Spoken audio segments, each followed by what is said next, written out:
Thank you, Mr. Speaker. I came to this body as a small business owner, someone that employs just under 100 people. For me, that's 100 families. I decided to run for Congress because it felt to me as if the federal government was making it harder and harder for me to put the key in the door and open up my business each and every day. And frankly, they should be doing quite the opposite.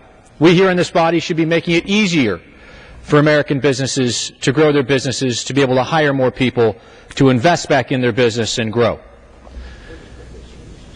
I am pleased to say that we have an opportunity this week to vote on some legislation that's a bipartisan piece of legislation to end some of the barriers that are preventing businesses from investing back in their businesses.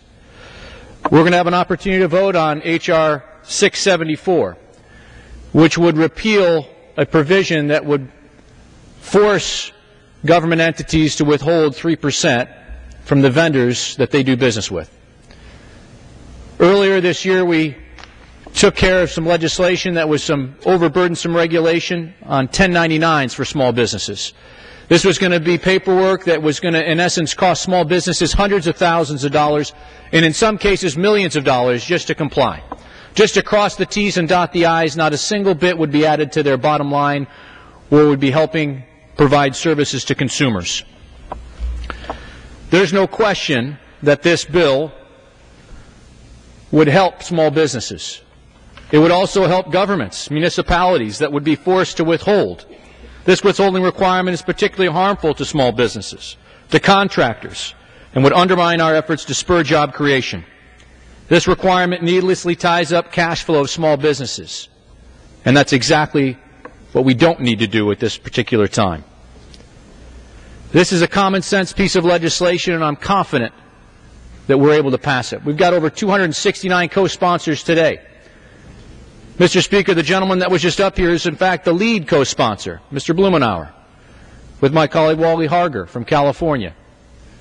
It enjoys broad bipartisan support. It's common sense legislation. We do not need to be taking dollars out of the economy at this point in time. It increases costs for goods and services.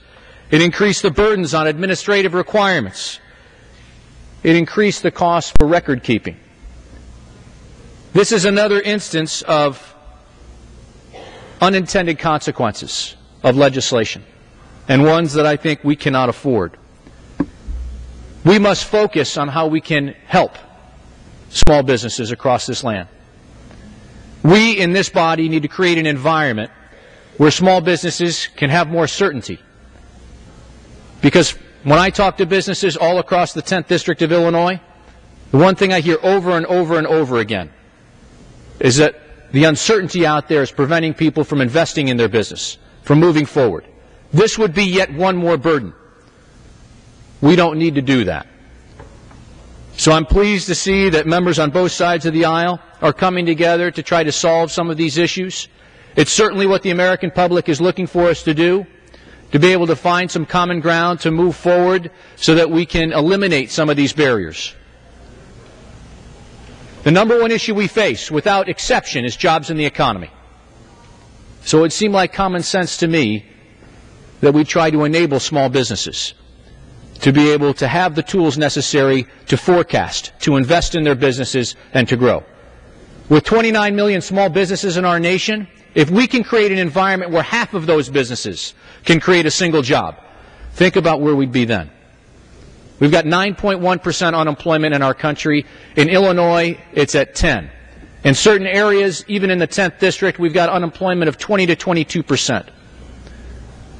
We've been just recognized as the #1 manufacturing district in the country.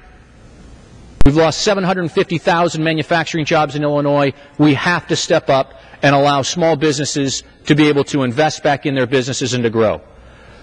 I'm delighted to see that last week we were able to come together 2 weeks ago on trade legislation to be able to help those manufacturers, to help farmers, to be able to increase exports and grow jobs right here in America.